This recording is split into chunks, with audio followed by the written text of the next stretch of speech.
ये गले के कॉन्सेप्ट नहीं तो हमारे जितने भी पुराने बिजनेसेस मैंने तो उनको आपको आगे बढ़ने कहा नहीं कि दिया। हम तब्दीली के साथ आगे नहीं बढ़ते। लाहौरी जो है ना, अपनी रवायत, अपने कल्चर, अपने साथ जुड़ा हुआ है। अब आपने जो कल्चर की बात की, कल्चर को किसने जिंदा किया? कोयटा चाय, मैं नाम भी ले लेता हूँ कोई, क्योंकि हमारा अपना प्रोग्राम है।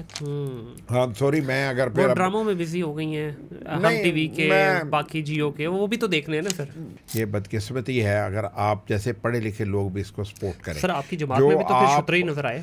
इसे छोड़े ना, मैं पूछता हूँ, सवाल पूछता हूँ, हार्वर्ड के नौजवान को इजाज़त नहीं है फ़लस्तीन के ऊपर गुफ्तगू करने की। तो अभी जो इस वक्त रियासत में चल रहा है, हम बर्बादी तो हो गई है सर। रियासत में कौन सी बर्बादी हो गई? तो इसलिए मेरा ख्याल है कि रियासत की गलतियाँ ज़रूर है। रियासत की गलतियाँ ये हैं कि रियासत में कि मैं वो 45 दिन माइनस करके आगे बढ़ता, तो लिहाजा मैंने उससे अलग होने को अहमियत दी। तो फिर हमने बेसिकली उस नारे को रिवाइव किया कि जनूबी पंजाब एक अलग सूबा बनना चाहिए। अगर आपसे ताकत छिन गई है तो आपको अपनी गलतियों का एहसास होना चाहिए। सबसे पहले आपको ये सोचना चाहिए कि आपसे ताकत क्यों छिन गई। बिल्कुल ऐसे दो चार टेन्योर के अंदर। अच्छा, मैं तो क्योंकि जिस तरह उसकी तैयारी हो रही है, मैं तो बिलावल भुट्टो को प्राइम मिनिस्टर देख ही नहीं रहा हूँ।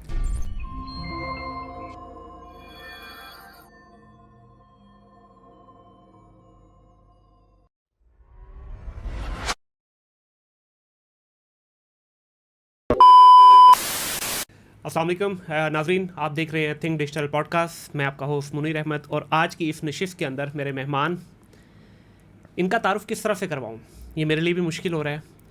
बल्कि इनसे पूछेंगे आगे जाके कि ये एक डोमेन में टिकते क्यों नहीं। Multiple domains, multiple businesses, multiple careers, और जहाँ भी जाते हैं खूबी ये है कि किंग मेकर कहलाते हैं। वो चाहे बिज़नेस हो, वो मीडिया हो, पॉलिटिक्स हो, जहाँ भी जाते हैं जनाब लोगों के कंधे पे हाथ रखते हैं और बस फिर वो उड़ना शुरू कर देते हैं।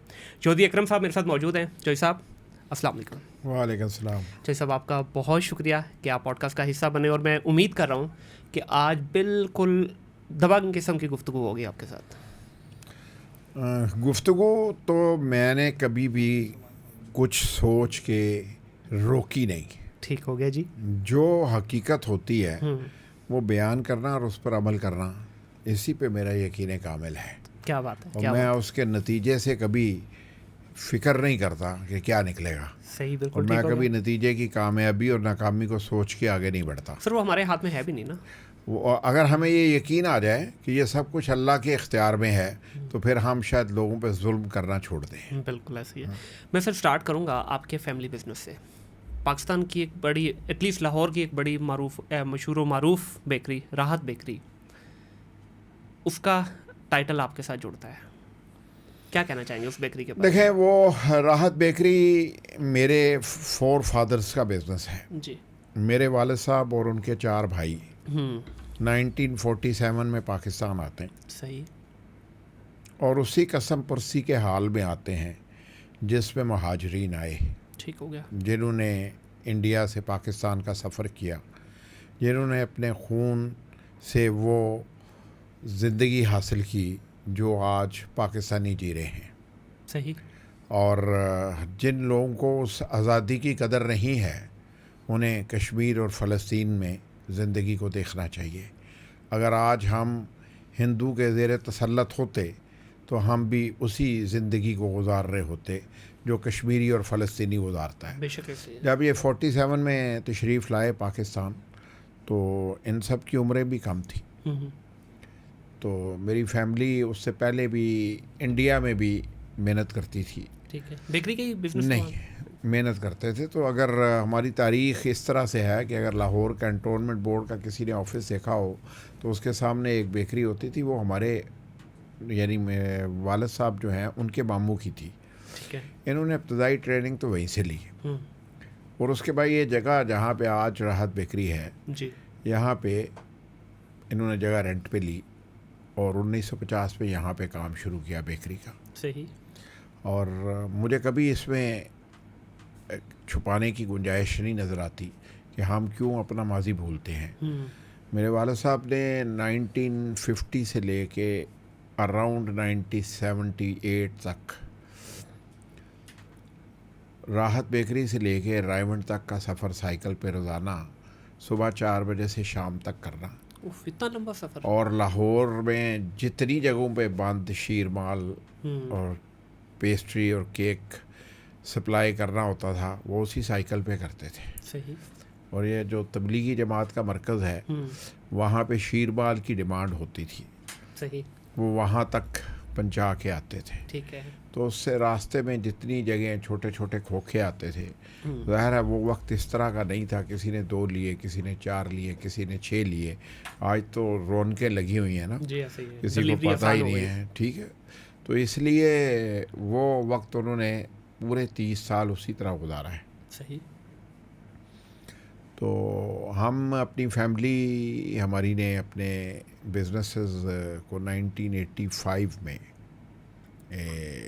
आपस में डिवाइड तो नहीं किया, ये कह लें कि नई जनरेशन अपने अपने बिज़नेस में चली गई। सही। तो मैंने भी किया वो बिज़नेस तकरीबन 2002 तक। तो क्यों नहीं आगे लेके चले सर? क्योंकि 2000 के दौर में तो आपके कंपेटिटर्स भी कुछ मार्केट में आए और बड़ी धूमधाम के साथ आए और एक दफ़ा लगने लगा कि जैसे बेकरी ही बेकरी है हर तरफ। असल में तब्दीली के साथ ना आपको खड़े होना चाहिए। सही। मैं समझता हूँ कि मेरी फैमिली तब्दीली के साथ नहीं खड़ी हुई और अपनी रवायत के साथ खड़ी रही। सही। उस रवायत में आप ये कह सकते हैं कि अगर हमारी बेकरी में लोग 1947 में एम्प्लॉई हुए थे तो आज उनकी चौथी नस्ल भी शायद एम्प्लॉई होगी। ठीक है। तो वो तब्दीली के साथ नहीं खड़े हुए, रवायत के साथ खड़े रहे। सर इसमें रवायत के साथ कैसे खड़े हुए? देखिए रवायत के साथ तो ठीक है, अच्छे लोग बल्कि आपके साथ थे, आपके पास तो एडवांटेज था। एडवांटेज रहा, एडवांटेज आज भी है जी। और इसी एडवांटेज को अगर आप देखें तो जो 3 बड़ी बेकरियां जिन्होंने फ्रेंचाइज नेटवर्क पाकिस्तान में शुरू किया, मैं नाम नहीं लेना चाहता, उनका वजूद नहीं रहा। सही। ना क्वालिटी में, ना इज़्ज़त में, ना एहतराम में। सही। ये जो मैनुअल फूड खाने वाले पाकिस्तानी है ना, ये मैनुअल बेकरी ही को पसंद करते हैं। ये जैसे आजकल एक मशहूर व मारूफ बेकरी है, आजकल तो पैसे कमा रही है और वो अब केक जो है फ्रांस से मटेरियल आता है तो यहाँ पे सिर्फ पॉलिश होता है। सो कॉल्ड इंपोर्टेड केक्स आ गए ना? नहीं, imported raw material, local paste. ठीक है, तो वो हमारे यहाँ उस पर इश्यूज भी आते हैं। सही। हमारे यहाँ क्वालिटी के उस तरह के कंट्रोल मौजूद नहीं हैं। तो सर आप क्या कह रहे हैं कि आपके पास स्केलेबिलिटी की ऑप्शन नहीं थी क्योंकि आपके नहीं, हमारे पास थी लेकिन मिसाल के तौर पे मैं 2002 में निकल गया। ठीक है। मैंने अपने बिज़नेस में चला गया। मैंने पहले केटरिंग का काम किया, उसके बाद पॉलिटिक्स में 96 में ज्वाइन की पीटीआई को। तो जब आप पॉलिटिकल कैरियर अडॉप्ट करते हैं ना तो गले पे खड़ा होना, जिसे कहते हैं ना काउंटर पे खड़ा होना, ज़रा मुमकिन नहीं रहता। सर मैं तो समझता हूँ गला आपका डबल हो जाता है। नहीं, खड़ा रवायती सियासतदानों की बात करें, उनके तो गले 3-3 4-4 गुना हो गए सर। उनके गले हो गए होंगे जी, लेकिन मैं ये समझता हूँ कि अगर आप दुकान छोड़ के चले जाएं तो आप दुकानदारी नहीं कर सकते। ठीक है। दुकानदारी एक फुल टाइम प्रोफेशन है। सही। और उस प्रोफेशन में बाइंग, सेलिंग, एहतराम, कस्टमर का ख्याल रखना, मेंटेन करना एक बहुत बड़ा शोबा है। लेकिन थोड़ा सा मैं सर बड़ी इज्जत के साथ, माजरत के साथ आपसे यहाँ पर डिसएग्री करना चाहूँगा। सर इसी सोच ने आज पाकिस्तान को इतना पीछे नहीं धकेल दिया? ये गले के कॉन्सेप्ट नहीं तो हमारे जितने भी पुराने बिजनेसेस मैंने तो आपको आगे कहा कि हम तब्दीली के साथ आगे नहीं बढ़ सके। मैंने तो आपसे देखिए बहस ही नहीं की। मैंने बिल्कुल ठीक है, आपकी फैमिली नहीं बढ़ी, उनकी हद तक समझ आती है। आप लोग तो आगे पढ़े लिखे बच्चे आ गए, आप लोग तो जदीद चीज़ें देखी भी, आप लोगों ने भी उसको रिजेक्ट कर दिया। देखें, अब मसलन मैं काम कर रहा हूँ, मैं अपनी ट्रेड में हूँ जी। मैं कॉफ़ी शॉप, मेरे बच्चे रन कर रहे हैं। सही। हम वहाँ पे बेकरी बनाते हैं, हमारे पास एक्सपेंशन का बहुत इम्कान है और हम उस एक्सपेंशन को करेंगे। सही। इंशाल्लाह ताला, और ज़रूर करेंगे। अभी आपने जिक्र किया कि जो आजकल बेकरियाँ कुछ रॉ मटेरियल बाहर से ला रहे हैं। सर आपकी अपनी कॉफ़ी शॉप भी जो है, मैं नाम भी ले लेता हूँ अगर आपको बुरा ना लगे, मौका के नाम से है आपकी, तो इसमें भी तो सर सारा कुछ वलायती चल रहा है आपका, इसमें भी तो देसी कुछ नहीं है। लेकिन हम सारा काम मैनुअल कर रहे हैं। ठीक है, मिसाल के तौर पे क्या मैनुअल है सर? आप मुझे ये बताएं कि आप 2 जो ब्रेडें हैं हाँ। जो हर डिपार्टमेंटल स्टोर से मिल जाती जी हैं, सर। क्या आप वो लेते हैं या आप लाहौर की किसी मारूफ बेकरी से ब्रेड लेने जाते हैं? कोशिश तो करते हैं मारूफ बेकरी से ही लें। उसकी वजह क्या है? क्वालिटी का होता है कि क्वालिटी इसलिए ना कि वो मैनुअल ब्रेड होती है। हाँ, ऐसे ही वो एक ही तरह की ब्रेड जो एक ही फॉर्मेट पे बनी हुई है, हालांकि उस पर कोई कॉम्प्रोमाइज़ नहीं होता, जी। लेकिन आप उस पर नहीं जाते। जी। आप उस पे जाते हैं जो बेकरी अपनी खुद की है ब्रांडिंग उनकी के साथ product, हाँ। खुद बनाती है, और ज़ाहिर है वो लिमिटेड होती है। जी जी। जो हर स्टोर पे अवेलेबल होती है वो लिमिटेड नहीं होती। तो यही एक फ़र्क है मेरे नज़दीक। ये कल्चर का फ़र्क है, रवायत का फ़र्क है। आज भी आप लाहौर के जब रेस्टोरेंट्स की बात करते हैं ना, जी। तो इस पे लोगों को थ्योरी समझ नहीं आती। सॉरी, लाहौर के जो पुराने रेस्टोरेंट हैं ना, चले हम कोई इस तरह के कमर्शियल उसमें भी नहीं है, जो खान बाबा जाने वाले हैं जी सर बिल्कुल, वो खान बाबा ही जाते हैं। क्या याद करा दिया सर, चांपे ठीक है, उसके मुंह में पानी आ गया। वो वहीं जाते हैं ना। जो चरगे का कॉन्सेप्ट आज भी लोगों के जहन में है वो तबाक का ही है। हाँ ऐसे ही है। ऐसा ही जी बिल्कुल ऐसे ही। जो लक्ष्मी चौक जाने वाले दाल चावल खाने वाले हैं ना, वो वहीं जाते हैं। ऐसे ही है। तो देखें, जो गुलाम रसूल के चने खाने जाने वाले हैं ना, वो वहीं चने खाने जाते हैं। सर अंदरून ठीक चलेंगे है। इस वक्त। अच्छा, ये हमारा कल्चर है लाहौर का। जी लाहौरी जो है ना, क्योंकि मेरा ये एक पैशन भी है, जी। लाहौरी जो है ना अपनी रवायत, अपने कल्चर, अपने साथ जुड़ा हुआ है, अपने शहर के साथ जुड़ा हुआ है। सही। वो उससे बाहर नहीं निकल पाता। सर आगे जाके इस पे मैंने डिस्कशन करनी है, बल्कि नहीं, मैं आपसे एक जवाब ज़रूर देना जी चाहता जी हूँ। Please please. जो आपने कहा ना कि रॉ मटेरियल बाहर से मंगवाना, देखिए इंग्रेडिएंट मंगवाना और है, तैयार मिक्सर मंगवाना और है। सही। ठीक है, आप बना बनाया मटेरियल बाहर से ले आएँ और यहाँ ला के मशीन में डाल दें और उसको कलर कर दें, तो ये और है। ठीक है। बाहर से क्रीम लाना, बाहर से बटर लाना, बाहर से कॉफ़ी लेना, बाहर से चीज़ें ले के ला के उसे अपने हिसाब से तैयार करना, ये अलग बात है। बिल्कुल सही। हम उस काम में हैं। पर इस पे सर पूछना चाहूँगा कि कॉफ़ी के बिज़नेस में आप लोग क्यों आए? वैसे तो बड़ा ट्रेंडिंग है आजकल, जहाँ जहाँ देखें लाहौर के जितने पॉश एरियाज़ हैं सबके अंदर इस वक्त जो चाय खाना थे वो सारे कॉफ़ी खाना में तब्दील हो रहे हैं। तो आपने भी उस ट्रेंड को फॉलो किया या पीछे कोई इसकी बैकग्राउंड या कोई हिस्ट्री है? असल में वैसे तो आपने बड़ा मेरा ना पैशनेटेड टॉपिक छेड़ दिया, चाय खाने वाला।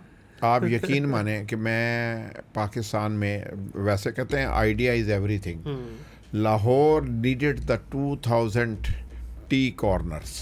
ठीक है। लाहौर में 2000 चाय के खोखे होने चाहिए, हर पार्क के हर गेट पर खोखा होना चाहिए। वजह सर इसकी? मैं उसकी वजह बताता हूँ। आपने जब लोगों को जोड़ना होता है ना, तो बैठने के लिए जगहों की कैद नहीं होनी चाहिए। सही। और प्राइस वो होनी चाहिए जो हर एक के एक्सेस में हो। उस खोखे पे जो चाय मिलेगी ना, वो 50 रुपये में आज भी मिल जाएगी। बिल्कुल ऐसे ही। ठीक है।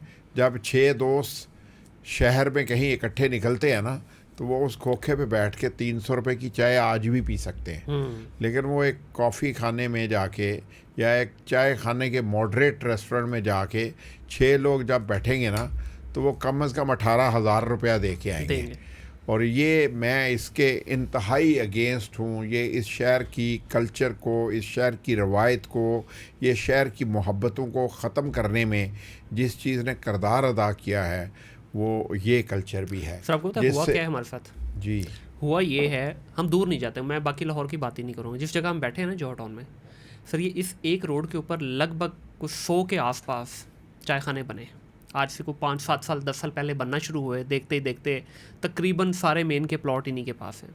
ये एक इंतहाई सस्ता कॉन्सेप्ट, 8-10 लाख रुपए में टूटी फूटी सी जो मंजियाँ टाइप की या वो बांध की ला के उन्होंने रख दी, सस्ता फर्नीचर।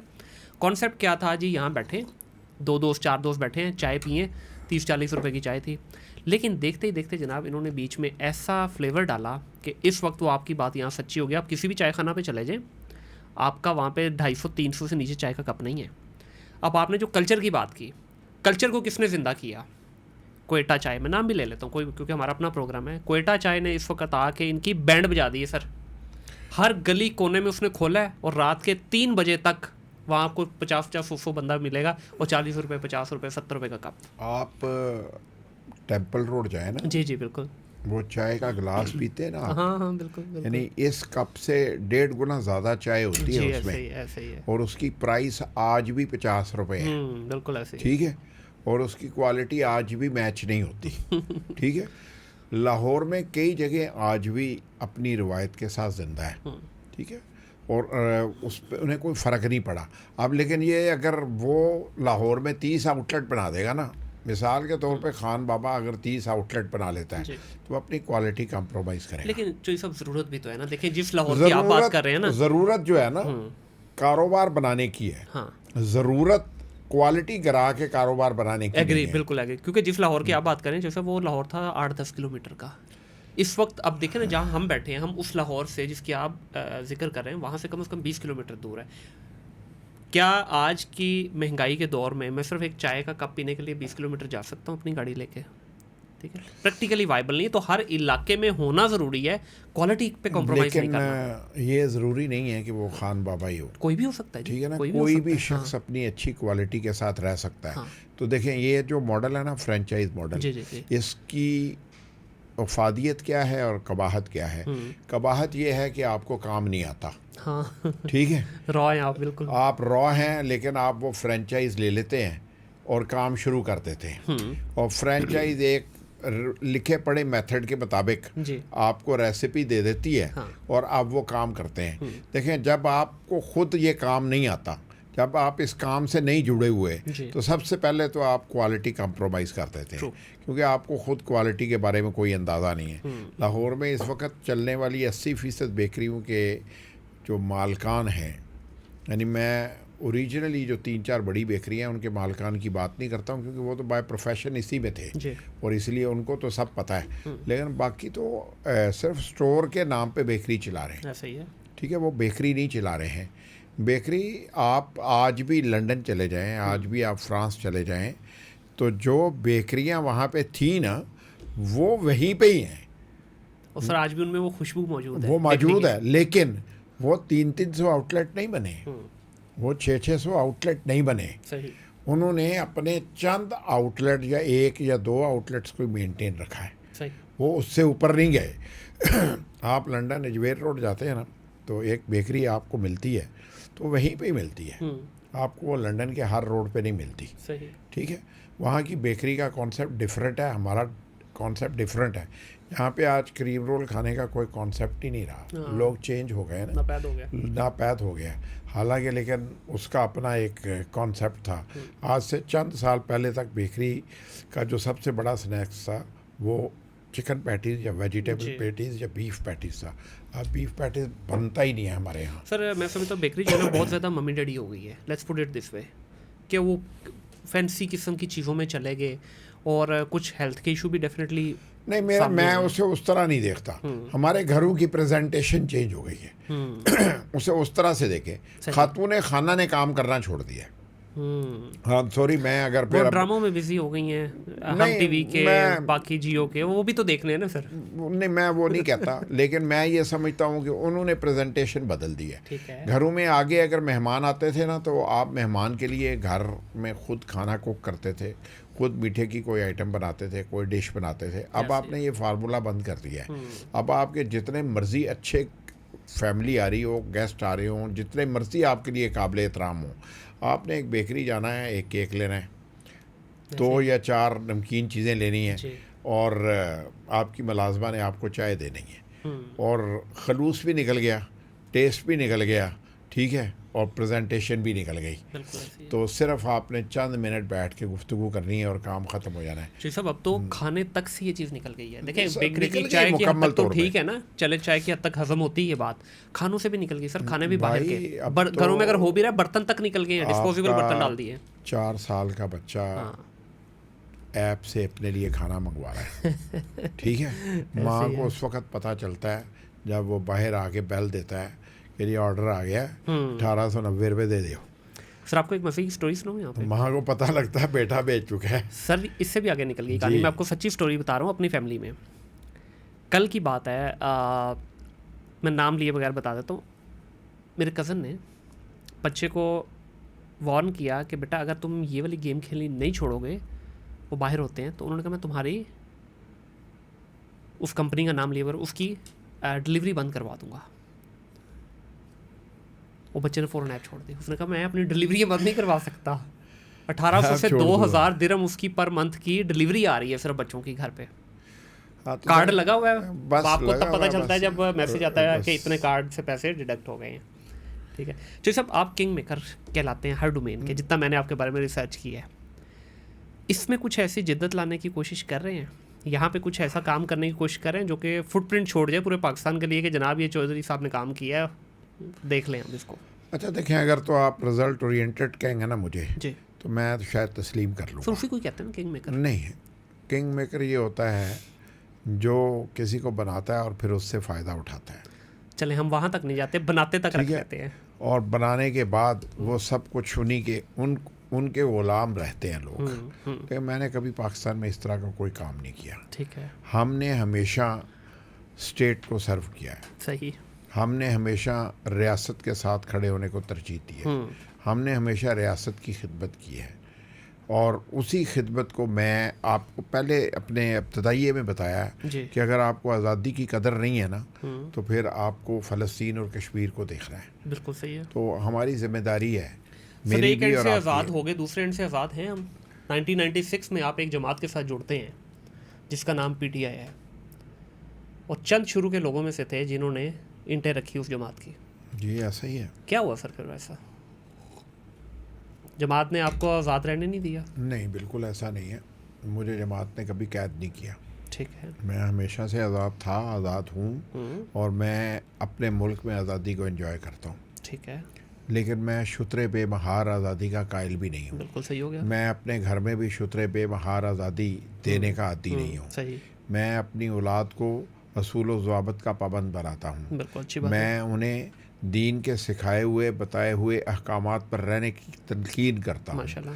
तो मैं समझता हूँ कि हमारी रियासत को भी इसी तरह तश्कील पाना चाहिए।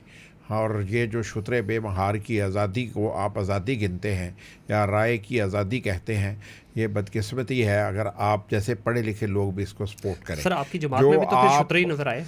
इसे छोड़ें ना आप, इस वक्त तो बात एक मौजू पे रहने दें। ठीक है। अगर आप अपनी औलाद को ये सब आज़ादी दे सकते हैं और समझते हैं आप कंफर्टेबल हैं, तो फिर तो मुझे आप कहें कि आपको इस रियासत को भी ये आज़ादी देनी चाहिए। नहीं देनी चाहिए। ठीक है। तो मैं समझता हूँ कि रियासत ने उसकी आज़ादी दे के रियासत ने अपने वजूद के साथ ज़्यादती की, बिल्कुल सही। और अब अगर उसको रिवर्स किया गया है तो मैं समझता हूँ कि रिवर्स करने वालों को सलूट, इसलिए कि कवानीन पर रहना चाहिए। ठीक है, ज़्यादती होती है, हाँ, कवानीन पर बाज़ औक़ात कुछ लोग बेनिफिशरी होते हैं, बाज़ औक़ात कुछ लोग बेनिफिशरी होते हैं। सही। ठीक है। अगर सज़ाए मौत का कवानीन थे तो कुछ लोग जिनको सज़ाए मौत हो गई वो उसके नुकसान में गए, लेकिन अब माफ़ हो गए हैं तो सबको ही माफ़ी मिलनी शुरू हो गई है ना, अब उम्र कैद ही मिलती है। जी जी। तो मेरा ख्याल है कि आज़ादी के मानी ये नहीं है जो आज़ादी हम समझते हैं। सही। ये आज़ादी नहीं है कि मैं इस सोशल मीडिया पे, एक्स पे जाके, फेसबुक पे जाके लोगों की माँ बहन और उनकी पगड़ियाँ उछालूं। सर ये तो बर्बादी है ना। तो यही की ना। तो आप इस आज़ादी की बात ही कर रहे थे ना, और इसके अलावा कौन सी कैद है आप? सर मैं देखें उसी चीज़ की बात कर रहा हूँ कि एक तरफ से जो हकीकी आज़ादी है वो तो हमें मिल गई, जो हम चाहते थे, तो ये जिसका विजन था। आज भी हम उसी हकीकी आज़ादी पे हैं। मैं पूछता हूँ, सवाल पूछता हूँ, हार्वर्ड के नौजवान को इजाज़त नहीं है फ़लस्तीन के ऊपर गुफ्तगू करने की। हाँ बिल्कुल सही। BBC को इजाज़त नहीं है फ़लस्तीन का फ्लैग दिखाने की, ऑफकॉम आ जाती है।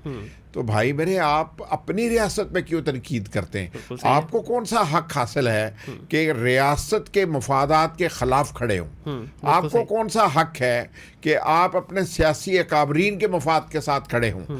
किसी पाकिस्तानी को ये हक नहीं पहुंचता कि वो अपनी रियासत के मफादात के ख़िलाफ़ खड़ा हो। बिल्कुल सही। उसे अपनी रियासत के मफादात के साथ खड़ा होना है, और पाकिस्तान में वही सियासतदान, वही सियासी कारकुन रहना चाहिए जिसे सबसे पहले पाकिस्तान और अपनी रियासत के मफादात का एहसास हो। जिनको ये एहसास नहीं है वो ज़हनी माजूर हैं, और ज़हनी कैदी हैं उस झूठी आज़ादी के नाम के जो इस मुल्क की तबाही और बर्बादी की दास्तान है। तो तकरीबन सारे ही सर उसी डगर पे नहीं है। तो अगर हैं तो फिर रियासत की तबाही और बर्बादी को कोई नहीं रोक सकता। तो अभी जो इस वक्त रियासत में चल रहा है, हम बर्बादी तो हो गई है सर। रियासत में कौन सी बर्बादी हो गई सर कर दी ना लोगों ने। बताएं सर देखें इस वक्त आपके जो हालात चल रहे हैं, अभी आप आए हैं 1 घंटा आप लेट क्यों हुए हैं? आप जानबूझ के तो नहीं हुए? नहीं, मैं तो ट्रैफिक की वजह से हुआ। सर वही ट्रैफिक किसकी वजह से हुई?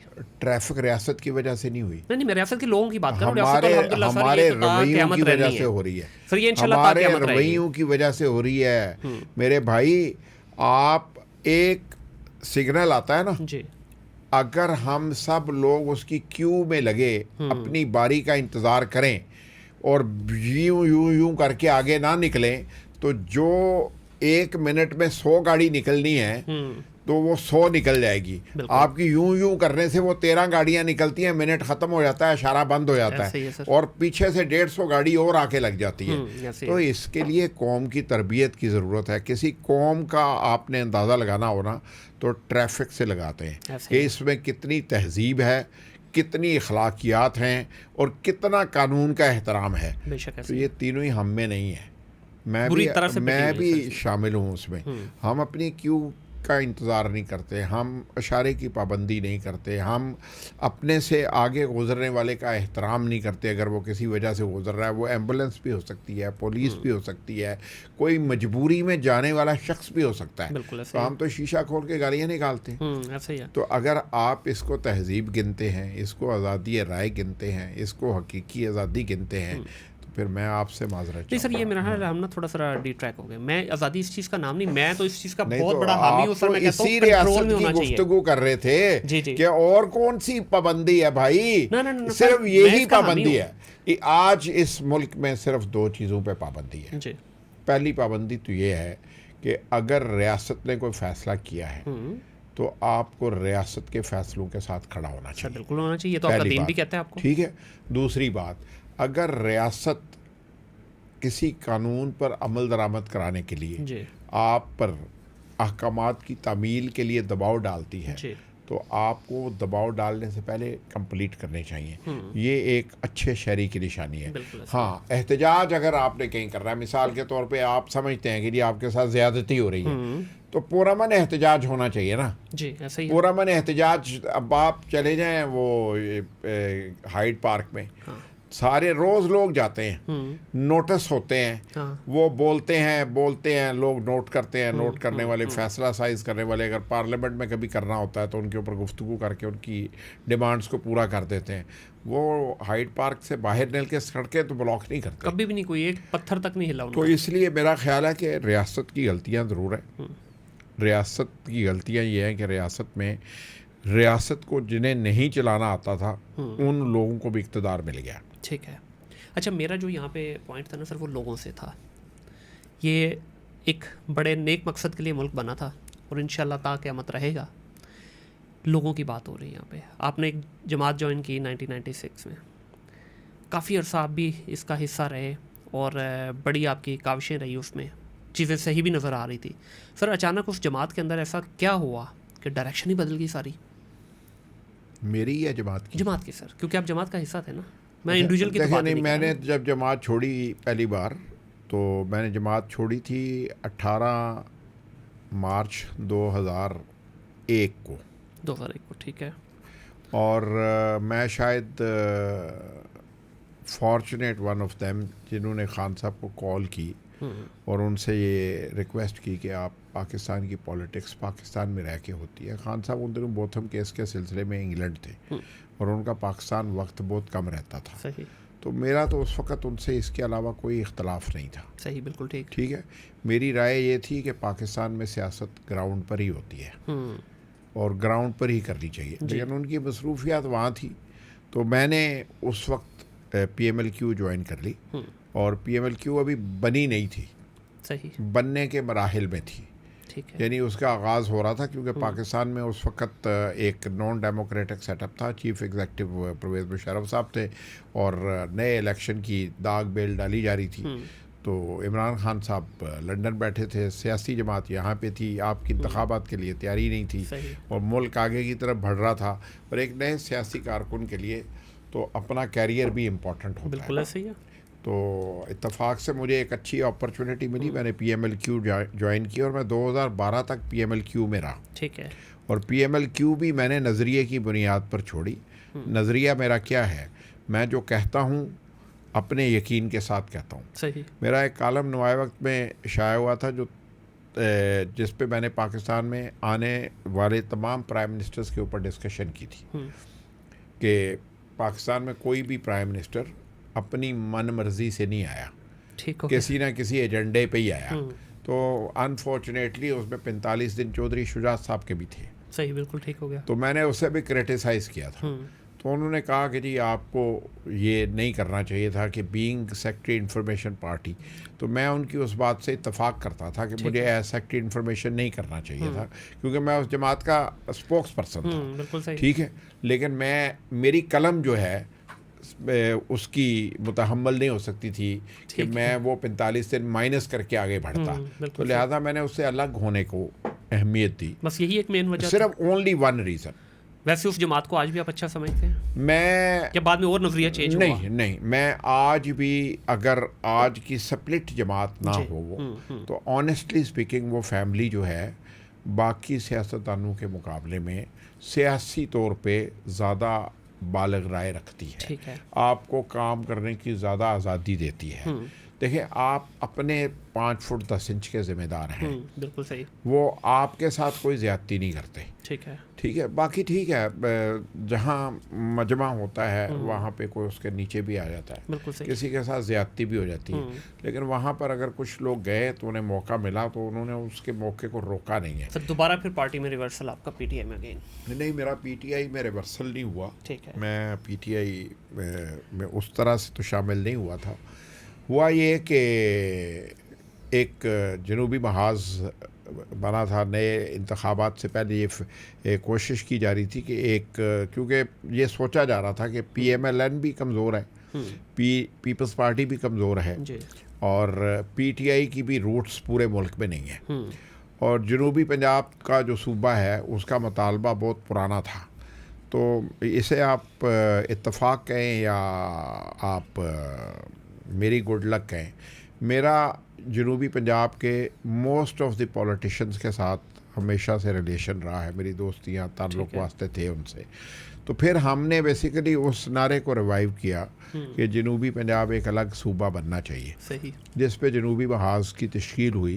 तो जनूबी महाज बनते बनते तो खैर बहुत वक्त लगा, लेकिन हमने उसको अनाउंस थोड़ा लेट जाके किया। सही। तो शुरू तो वो सितंबर 2016 में कोशिश की, लेकिन वो बनते बनते 17-18 हो गई थी। सही। तो लेकिन फिर इंतखाबी लाहे अमल जो है उस पर मेरा इख्तलाफ राय मौजूद था। मैं ये समझता था कि जनूबी महाज को अपने परचम के तले इलेक्शन लड़ना चाहिए, उसे PTI का हिस्सा नहीं बनना चाहिए था। सही। लेकिन वो बहरहाल ज़ाहिर है वो तमाम सियासतदान जो वहाँ से ताल्लुक़ रखते थे वो मुझसे बेहतर राय रखते होंगे। उन्होंने फ़ैसला यही किया कि जनूबी पंजाब को PTI में मर्ज कर लें।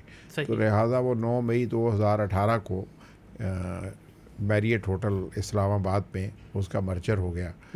तो उस मर्जर की वो जो प्रेस ब्रीफिंग थी, इत्तफाक से मैंने उसे कंडक्ट भी मैंने किया था। सही। तो वो फिर उनके साथ चले गए। तो मैं बेसिकली तो आप ये कहें कि उस मर्जर के ज़रिए PTI में गया।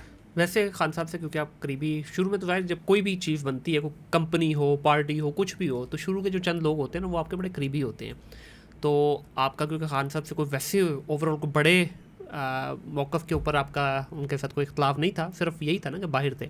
जब वो आगे वापस, आज तक भी कोई इख्तलाफ नहीं। जी मैं वही पूछने लगा कि वापस जब वो आ गए प्रॉपर फील्ड में आ गए, जी हुण मैं ग्राउंड पे मौजूद। हाँ, नहीं, मैं उन्होंने कभी कॉल नहीं की आपको कि आज ही वापस खेलते हैं मिलके? नहीं, वो उसके बाद हुआ ये कि 2018 के इंतखाबात हो गए और इंतखाबात में PTI इक़्तिदार में आ गई और मैं पंजाब का इत्तफाक से एडवाइज़र बन गया उस्मान बुज़दार साहब का।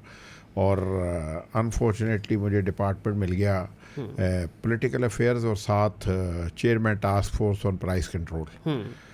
तो वहाँ पे आपके जो काम करने की आदत होती है ना वो आपको जीने नहीं देती। और मेरी खुशकिस्मती ये थी कि मैं ख़ुद प्राइसेस के मामले में, दुकानों के मामले में, मंडियों के मामले में, इंडस्ट्री के मामले में बहुत वेल अवेयर हूँ। सही, मेरा अपना प्रोफेशन था जी।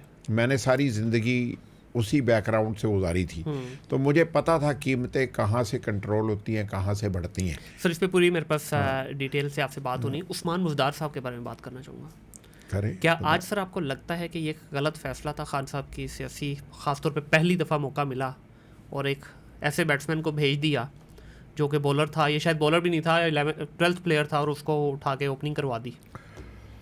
मैं पाकिस्तान में गुलाम हैदर वाई, आरफ नकई जैसे एग्जाम्पल मौजूद हैं, और उसकी बुनियादी वजह यह है कि हमारे जो पॉलिटिशियन हैं पंजाब को मरकज़ से कंट्रोल करते हैं। ठीक है। वो ये समझते हैं कि इक़्तिदार की तमाम तर क़ुव्वत पंजाब से है।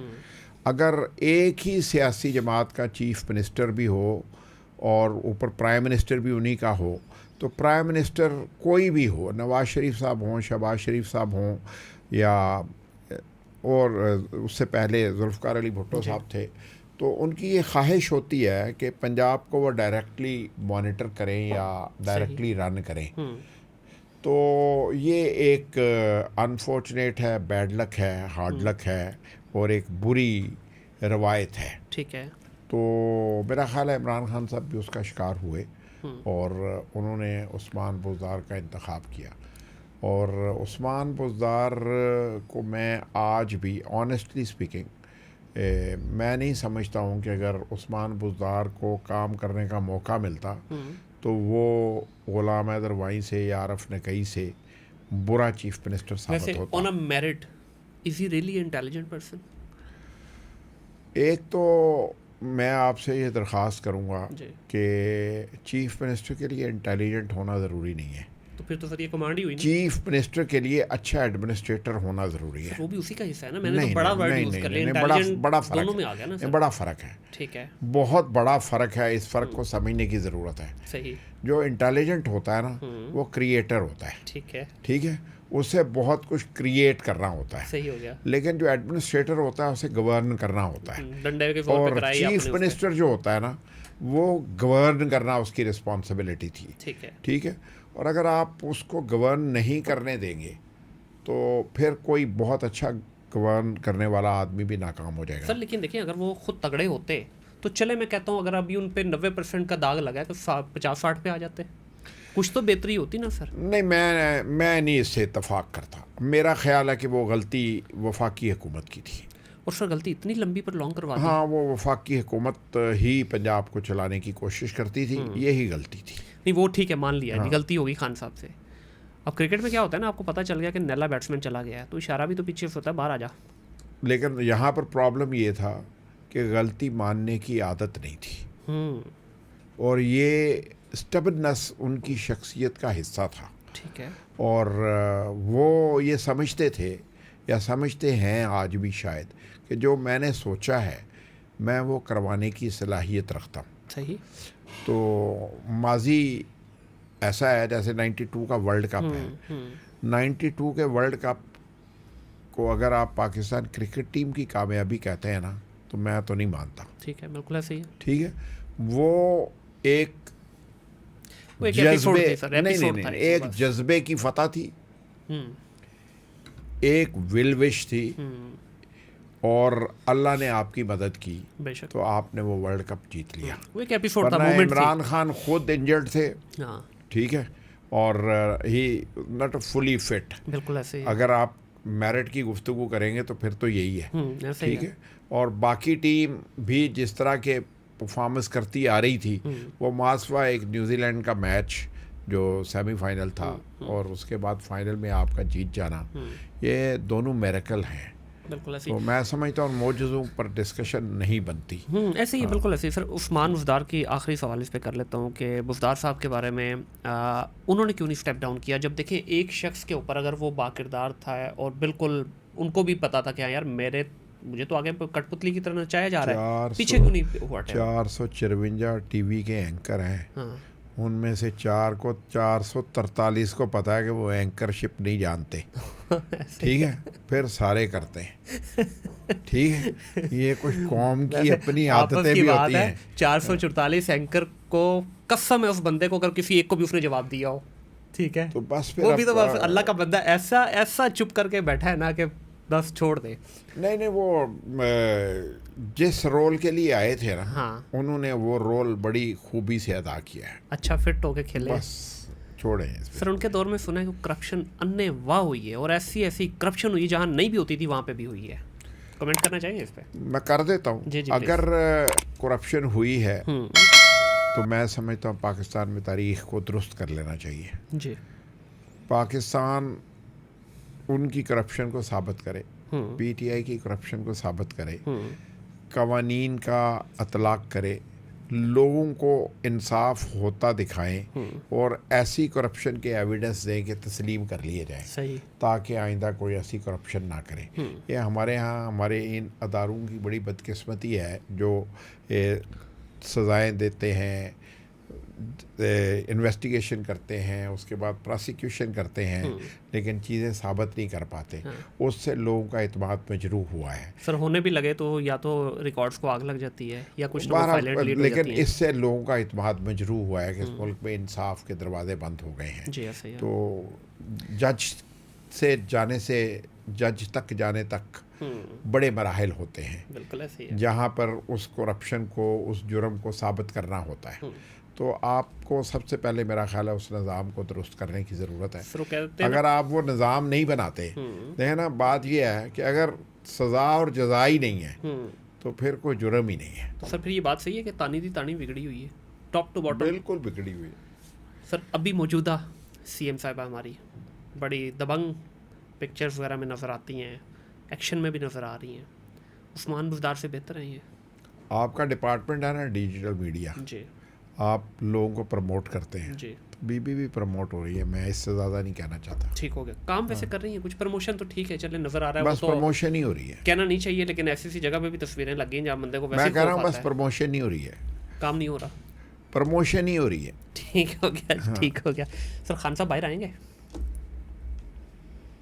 नवाज शरीफ साहब आ सकते हैं, जद्दा से लंदन जा सकते हैं, लंदन से पाकिस्तान आ सकते हैं, but sir situation is Pakistan different. आके पाकिस्तान के प्राइम मिनिस्टर बन सकते हैं।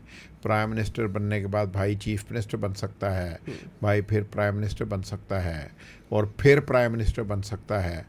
तो मैं you never know. But sir situation and conditions are completely different out here. देखिए एक चीज़ है यहाँ पे, आपने एक वर्ड बड़ा अच्छा यूज़ किया है, stubbornness. Don't you think so कि यहाँ पे इस सिनेरियो के अंदर stubbornness is playing a major and vital role? नहीं, वो इसलिए कि ये 1977 भी नहीं है। ऐसे ही है, ठीक है, ये 1978 भी नहीं है और 79 फिनिश इट की कहानी भी नहीं है। ठीक है, ठीक है, तो यानी भुट्टो भी इतने ही स्टबन थे। ठीक है, तो सिचुएशन चेंज हो जाएगी अगर वो करें। नहीं, इमरान खान भी अगर फ्लेक्सिबल हो जाए और मुल्क में एक सियासी हम आहंगी होनी चाहिए, मैं उसका हामी हूँ। और सियासी हम आहंगी में आपको सबको एक दूसरे को स्पेस देनी होती है। अच्छा, स्पेस देने के हमारे यहाँ ना उल्टी गंगा बहती है। हमारे यहाँ कहते हैं कि जिसके पास ताकत हो वो स्पेस देता है। मैं इसको इस तरह नहीं समझता। अगर आपसे ताकत छिन गई है तो आपको अपनी गलतियों का एहसास होना चाहिए। सबसे पहले आपको ये सोचना चाहिए कि आपसे ताकत क्यों छिन गई। बिल्कुल ऐसी है। आपको उनका अदराक होना चाहिए जी। और उसका अदराक करते हुए अपनी गलतियों की इस्लाह करते हुए जिन जिन महाजों पर आपने गलतियां की, या पंजाबी कहते हैं जिथे जिथे तुसी पंगे ले रहे ना, पहले अपने पंगे बंद करो। बिल्कुल सही अपने पंगे बंद करो, अपनी इस्लाह करो। अपनी इस्लाह करके फिर तुसी गुंजाइश पैदा कर सकते हो अगे वधन दी।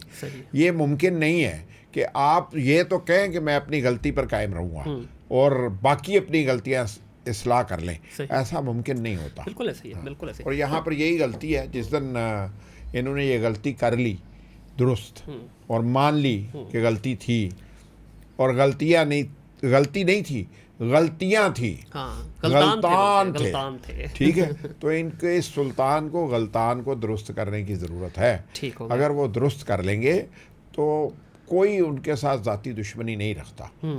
उन्हें इस रियासत के साथ वफादारी के ऊपर अमल दरामद करने के कवानीन जो हैं उन पर अमल करना है। सही। अब ये जो उनके ख़िलाफ़ सबसे बड़ा इशू है, देखें ना, पीटीआई जो है इस पर शोर मचाती है 9 मई के ऊपर।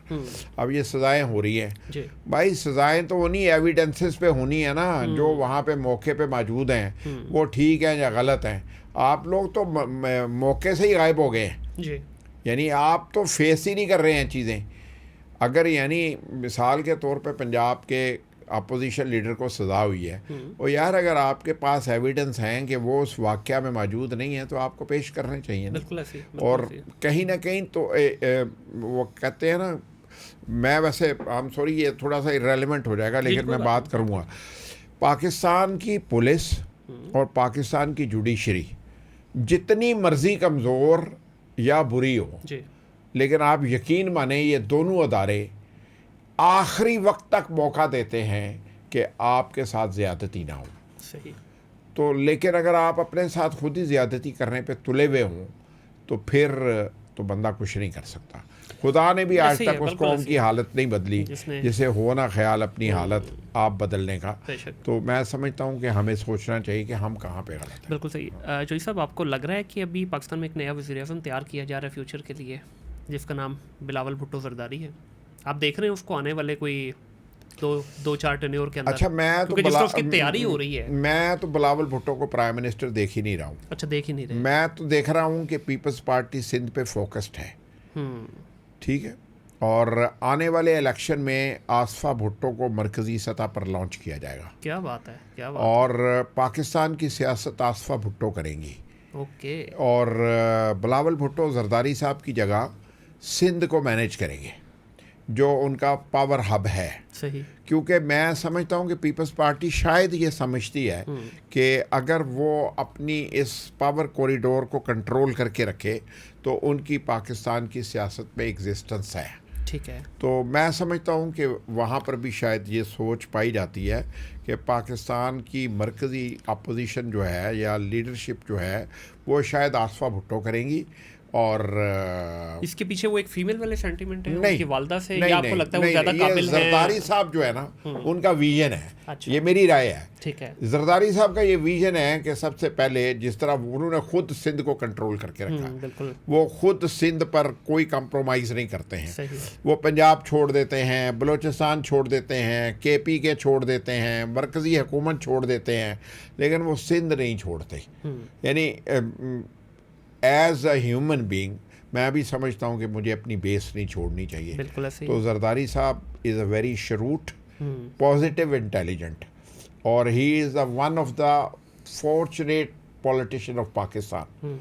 और मेरे नज़दीक वो वाकई एक ज़हीन सियासतदान है। सर वाकई उनसे ज़हीन कोई नहीं है, कम से कम मौजूदा हालात। जो खामियां और खूबियाँ हैं ना उनको भूल जाएं। हाँ। यानी एक होता है ना कि आप किसी के ऊपर एलिगेशंस की सियासत करते हैं या इल्ज़ामात की सियासत करते हैं, उसको एक तरफ छोड़ दें, लेकिन उसके इंटेलिजेंसिया की बात करें, उसके रोल की बात करें, उसके अंदाज़े गुफ्तगू को देखें। मैंने जरदारी साहब से ज़्यादा अच्छा टेंटेटिव पॉलिटिशियन नहीं देखा। बिल्कुल ऐसी है। जो गुफ्तगू को सुनने की महारत रखता हो। सही। और बहुत नपी तुली गुफ्तगू करने के आदी है और गैर ज़रूरी बोलने के आदी नहीं है।